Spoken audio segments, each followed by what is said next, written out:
And we're live. Apart from my customary welcome to Living World of Darkness, I will not wish you a good morning and a good afternoon, because what is about to happen is going to be as dark as death itself.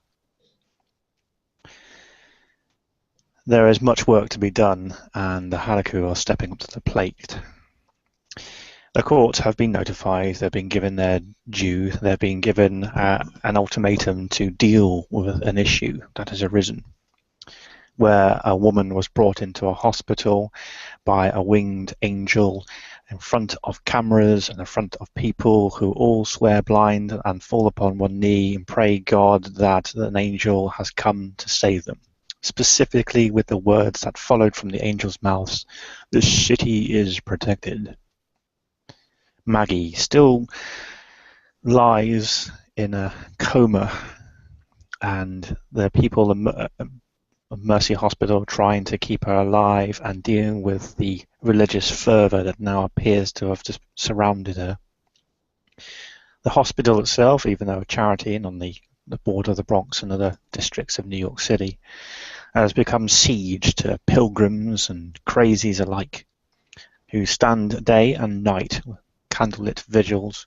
Even in the freezing cold and snow, they've set up makeshift camps.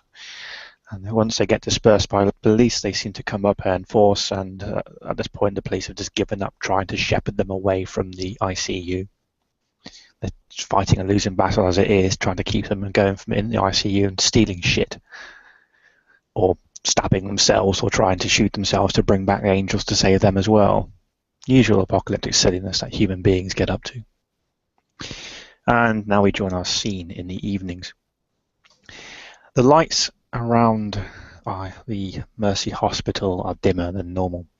Some of the street lights around them seem to have failed and haven't been repaired yet, or the council haven't been informed. So apart from the lights shining from the ICU main and the windows, there only remains the candlelit vigil of the hundreds plus strong people in their tents, burning barrels keeping warm, and the food vans that are distributing soups and bread to the people that have come for their pilgrimage. It is very, very dark. In the Shadowlands, there is even darker still. There's a regular group of creatures that have died in a hospital and then pass on into the realms, leaving their fetters behind, and then travelling the underworld for whatever fate befalls them, ascending to heaven or oblivion, or being taken by the merciless lords of death. However, there is a lone figure in the form of Torment, an ancient demon that has existed since the beginning of time, that is now coming to Mercy Hospital to resolve this issue, this blight of ill omen upon New York. Go ahead. Well, Requiem, because that is his celestial name. Not that any in New York has ever heard it. Will be descending from the shadow realms, darkened sky, into the crowds. Well, on the other side of the veil. Firstly, giving a small moment to look around in the Shadowlands, trying to choose a right place to come forward in a shadowed form, and then most likely manifesting between two tents that are on the farther reaches of the area. It is no difficulty that you can find these groups of people. There are some sort of, almost seem to like a glow within the light as you just look upon them from the Shadowland realms. Particularly, faith seems to be ebbing and flowing from this throng of people. But it's not too long before you find the elderly in tents and sleeping in sleeping bags and plastic bags and whatever they can find, and a nice little dark spot that allows you to transfer into the real world without being spotted. And that will allow me to start my work. which will be between the vents, and I will be using Extinguish Life, the high torment variation thereof, which gives me the range of 5 yards per use. I understand. So there are hundreds strong, some gathered in large groups that are holding candles and talking to each other, writing poetry, and the song God is awesome, our God is an awesome God is being sung in stanzas. There are, however, the people that have been here who are old and so their life is already ebbing because of their age and the extreme cold of New York City that seems to have plunged upon them, already seems to have fingers of death upon their hearts. As you unleash your first wave of death, you feel the succumbing of elderly souls. You can feel that ones that are particularly vulnerable and have been on the streets and are malnourished and are insane and haven't looked after themselves, on drugs, have fall into darkness. And they cross over into the realm of shadow. And they will stand vigil there with no idea of where they are, but they will wait their Lord when he arrives them. And this will be the theme of the evening, Law of Spirit activated, so I can choose to shift freely Okay. between the how shall I put it? I will be untouchable on one side or touchable on one side, and I can shift it. Yeah. So you're phasing in between the lands of the dead and the lands of the living. Yes, and this allows me to walk through the fabrics of their tents and make certain that those dead have their good books, if there are readily available, open on the correct page. Oh, yes, they have. There are people there with prayer beads. There are people there with sort of crosses, makeshift pictures uh, of the event, like a blurry CCTV camera picture that has been going viral across the internet. There are people of what they think the girl that got shot in the head looks like. There are pictures, and some of them have mementos wrapped around statues of Jesus that have managed to they're stolen from the hospital itself, like hypodermic needles that someone told them that happened to be in the ICU at the time when the angel walked in. Each person thinking that this particular item that they've nicked from the hospital itself has been particularly blessed in the presence of an angel. All right. So you turn the Bibles that you find, some of the Old Testament specifically, it seems to appeal perhaps to your Catholic nature. And there's one particular passage that you find that seems to resonate with you and them. It is the night of the 10th plague of visited by Moses upon Egypt. And you leave this as a calling card, I guess. This is intended to be part of the message that's being sent, yes. And the walk will continue. Mm-hmm. Unless somehow hindered, it'll happen so that the last people standing in here will be the people who are awake. Yeah. So we'll rough ballpark figure, there's about 200 people here. A lot of them, about say 2/3 of them, so like 120 odd people, are standing strong and they're outside. So you're easily dispatching 80 people with the power of death, who are the elderly, old and infirm, and sort of generally down on the luck. Now they're dead.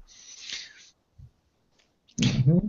As you can feel, there's a massive change starting to affect the Shadowlands itself. There's so much so many souls coming across at once. And I'll. What's your? Do you have a legacy rating? Legacy is 3. Okay. I'll roll legacy for you. I'll roll 4 dice for some unknown reason. They have a vague inkling that upon so much like a crucible of death, when many people have died at once, there are always things that happen to the Shadowlands that will become a beacon into the realms of death itself, and this will start to become greater in power the more that you sacrifice people here. Mm-hmm. You do good work, as the prophet would say. People now lie dead, 80. So, and there are a few people that, well, they don't seem to be paying particular attention to the poor, because it seems like even in this group of people who are all pilgrims, there still seems to be a blatant disregard to those that are down on their luck or elderly or infirm. Mm-hmm. Well, then, besides, it's a night time. I've chosen to do this, so people resting peacefully isn't going to draw attention. Exactly. The second is to come up close to the people who are close to the light and repeat the process. This might be a little bit of a I see. timing. Timing, however, is important, so this will happen when a candle is lit in Europe in a certain church. I'll not tell you anyone else where it is, but there's a reason for it. Well, we're talking about 6 hours into the future here, so as you leave or wait for the midnight to pass and it to become about 2 or 3 o'clock in the morning, when some more people retire and you're only left with about 80 strong that are standing and singing songs. A good 40 have retired, have gone home, or have gone to their tents or their parked cars or something like that. That candle was lit for you in the early hours of the morning in a certain city in Europe, and you can feel this, as the sunlight touches your thrall, the faith restored to you. And that will allow me to use faith in order to make this final effect on the, shall we say, people before the mercy. Okay. Impactful one. So is your intention literally to dispatch everybody here? Yes, it is. Okay.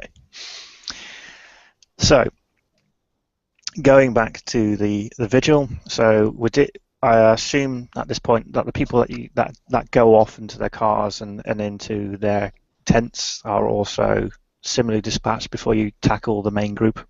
Yes, don't want the separate people waking up and getting up, so they get dispatched first. Okay. So so that the group are facing generally towards ICU and Mercy Hospital. Do you wish to appear in front of them or behind them? Behind them. Of course. Okay.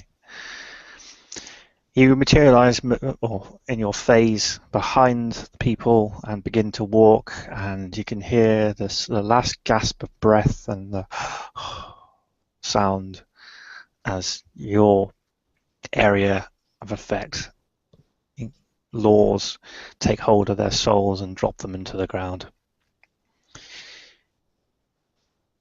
People start to die and drop, and then they fall on other people.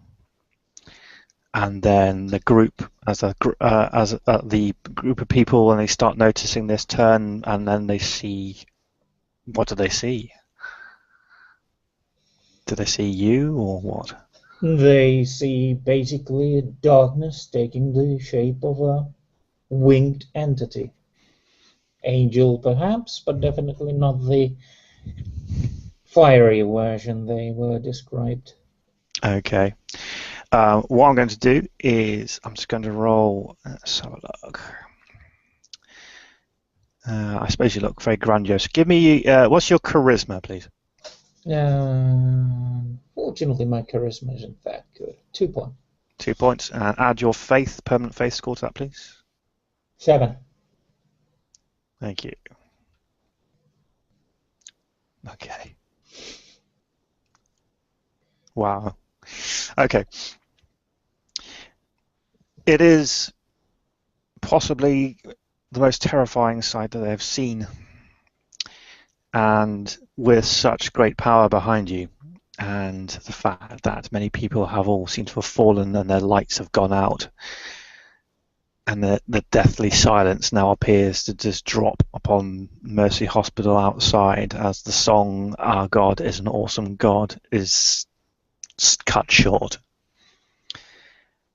80 people that are left, or 60 at this point, who are left as a collective group, freak out.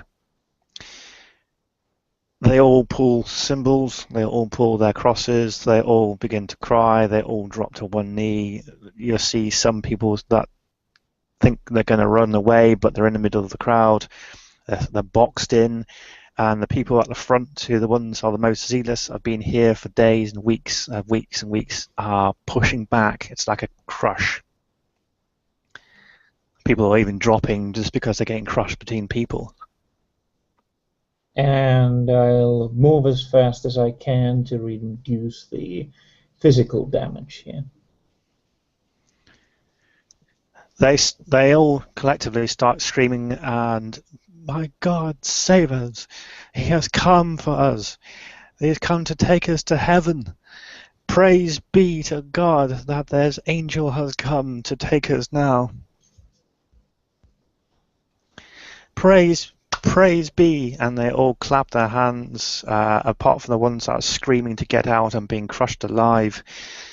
Some rush forward, and you notice that there's some people that pull out signposts that start to move towards the front, with words like "God hates fags" and shit like this. And you have seen these idiots on the television before. It looks like the Westboro Baptist Church are here in force. And they're loving this. Well, that'll be a discussion for another night. Now I'm here to show that the Halaku, at least, are not, bigoted about your life choices. When it's your time to go, we'll come for you. Well, they're screaming slogans and they're screaming anger at the people, and they're shouting, "We are right. We're absolutely right. You should have done this. You should have banned them." And there are other vitriolic stuff in the name of the Lord and God that they believe.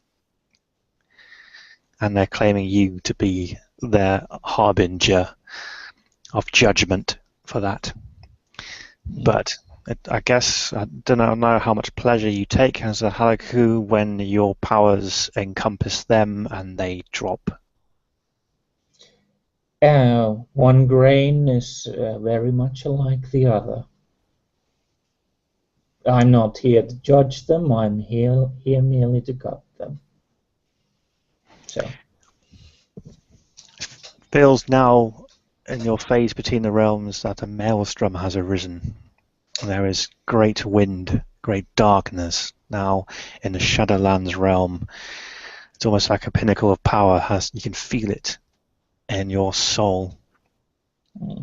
It's like a magnet that will draw the maelstrom here if you stay here for very long. The storm will come and rip through New York City in the Shadowlands realms and will hit this place. Maybe you'll stay here for some time as you build your testament to death. Let's try and get this done with. Luckily, I can choose which side of the realms I'm currently moving in, so my passage through the crowd is going to be swift. Okay. Going to roll some fate dice. Okay. You see some of the people in the front, or some of the people that are getting crushed, manage to worm their way out of the crowd as they start to, most of the crowd start to kneel, and you can see them making a run for it. Be running away from the hospital. Trying to run away from a Halaku who has access to his speed in the Shadowlands is about as impossible a task as a human can set himself. They are Well, merely making certain that they get touched first. once it never said humans were very bright. Okay, I assume that you go after them as well. They are actually the ones I want to take out first because the faithful who kneel will wait. There's much cries and much rejoicing, and the song starts again. Our God is an awesome God, and you now leave towards the sort of exit of the ICU, the car park, and you bring down the runners. And then I'll return and bring down the song. Or singers, if you will. Now, the big, strong, powerful chorus that used to be 120 strong now dwindles down to a few voices, and those who are left break their song and cry and weep into their hands, blessing their passage upon the world and saying their final goodbyes to each other as your powers exercised end their lives. And then, while I still have one task to do on the Mortal Realm side, I'll be giving the orders to the Shadowlands side to erect a castle, a cathedral, to defend yourselves against the ravages of this place, and to deliver onto these two people a message. I'll let the SD let those two people know that the hospital issue in Bronx is now solved. I expect some of the others in the city to be coming to investigate. I would appreciate you to remind them this is the court's territory, so I do not have to bookkeeper. Once those orders are given, I have one last task inside the Mercy Hospital. I understand. Now, how do you wish to get into the Mercy Hospital? In your phased form, walking through the main door, or do you wish to travel into the Shadowlands and enter that from there? My phased, shadowed, stealth skilled form. Mm-hmm. I'm just gonna fly up and fly through the wall to the room. Okay, and you have found where she is currently, haven't you? I think that's been scouted repeatedly and probably publicized as well in the New York papers. So. Yeah, in fact, there is actually testament to it, the fact they've had to put a police guard on the door because people have been trying to get into the hospital and access it. Mm-hmm. Okay, so you approach from the outside, is that correct, or are you going to the hospital room, the hospital corridors? From the outside, flying straight in through the outside wall. Okay. Does your dice stream work now? Still not, unfortunately. Okay. Let me roll a fate dice then to see. Oh, yes, it does. Okay. So you enter the room of Maggie, or Magda Krocek. And you hear the beep, a reassuring beep and stable heartbeat of this girl that has been the center of such. Actually, she'd probably be on the back. There you go. Center of such controversy and such spirituality for these past months. You notice there, outside the door, a door opens and a nurse comes in, carrying some equipment and carrying some well, boxes. Sort of a nice smile to her face, and you notice a sort of a cross around her neck as she comes over, and she's looking at the vital signs, and she is yet to spot you. Mm, well, I'll actually be using stealth. I don't think this nurse is going to be perceptive enough to spot me, so I'll allow her to pass if she is so inclined. Okay. Want me to go for the dexterity stealth option? Yeah, I've just rolled a success, so what's your dexterity plus your stealth? That's 6 dice minus 4 to the difficulty in my current form. Okay. I think that's a success there for you. Okay. So what this nurse does, she comes over, she checks the vital signs, she goes over to Maggie, she looks at her, she goes down and she whispers into Maggie's ear, "Thank you." Kisses her on the forehead.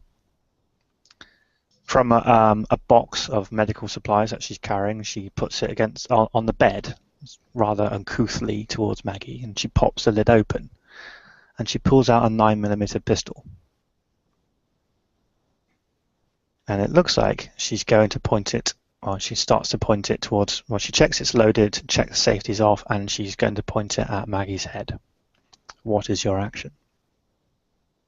Oh, this works for me.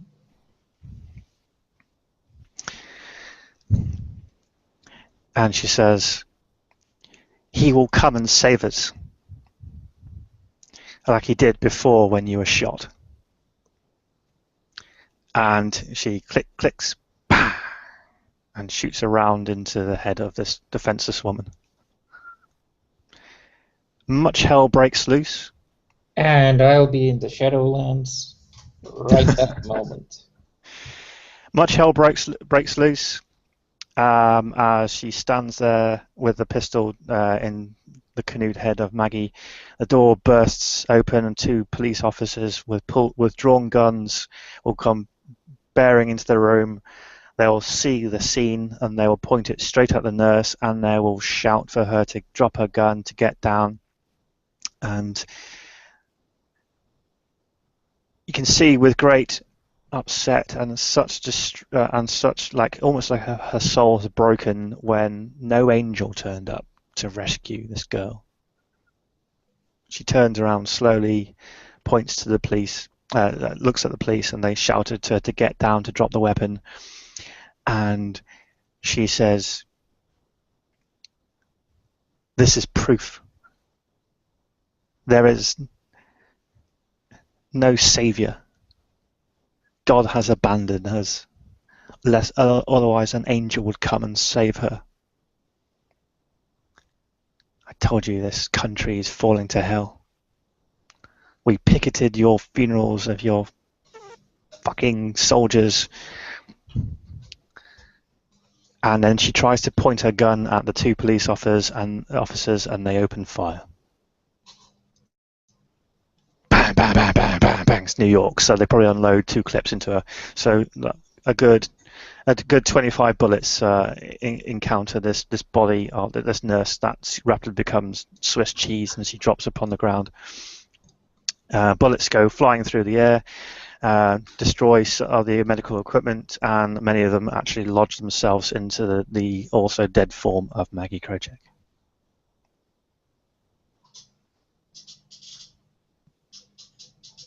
And in the Shadowlands, Requiem will be giving a warm welcome to anyone who has crossed.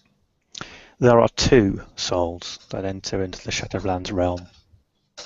A girl that is almost beautiful to behold in her purest form. And then there's one that looks ragged and quite evil. It is almost as if the ravages of the abyss have turned her soul into a spectre already, or pushing her soul towards that route. The gunmen that come in and decided to end this girl's life. The soul of this one that's fallen to darkness, does not know where it is and what to do with itself, but screams in anguish when they see you arrive. However, you get a smile from the other. Maggie looks on at you and says in perfect English, even though her ancestry is Polish, "Thank you for freeing me. I wish to see my father again." And something profound happens. The lands of the shadows, as you know, is a dark place, and the storm will come, but a single ray of light appears and shines down into this room. The one with the evil soul, the soul of the murderer, shies away, and it even burns her. She runs into the corner as the two police come into the room in the reality. But Maggie's soul appears to fade away, and it's almost as she blows a kiss to your being, as she disappears into light. The one who scampered from that light is actually getting shielded by one of my wings from it. The murderer. Mm-hmm. Yes, she takes great succor in the fact that you're protecting her, and the darkness seems to rejuvenate her somewhat. She looks up at you with almost pitied eyes, or pitiful eyes, almost like a lap dog. God might not be dead yet, but we're in war, and you'll help us make that a fact. If this thing could cry, it will. We see it sobbing and collapsing into nothingness, or into a heap upon the ground. It seems to be changing, and sort of almost dark, like dark veins seem to be shooting through its translucent form. It is being changed by your presence as you feel torment come, and you remember the time before, a time when you did not go by the name Bookkeeper, and a time that you have done many great things, many terrible things, before time began, and that the existence of this world was recorded. Torment now hits you, and your form changes. Like, you can describe your high torment form for me, please. Well, the shadows that have been taking on the form for the moment, the wings and such. The wings will still be there, however, they will not quite be so.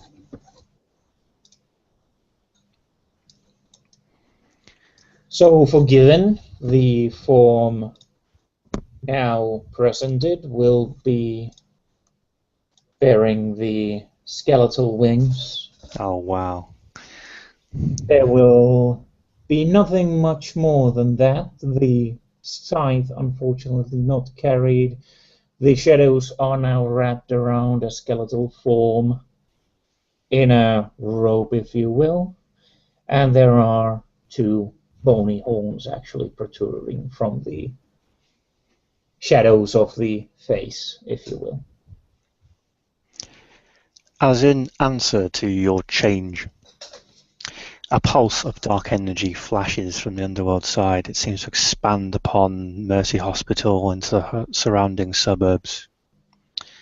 Nightmares will now forever be in this place, in this hospital, and in the city streets around it for those people sleeping, as all they see is the dark robed skeleton of death coming for them on pale horse. There is much glamour here now to be reaped from these nightmares. Power forms, power of death. Energy now coalesces into a node of dread entropy. Rip and ripe for the taking, but a corrupting and dark influence for those that wish to take it. The place itself now becomes dark, and ghosts, wraiths, can feel the barriers between the worlds fall down as the place becomes a haunt. And it is almost as if you've now set up a crucible of faith upon the lands of shadow. The storm itself will ravage this place in time.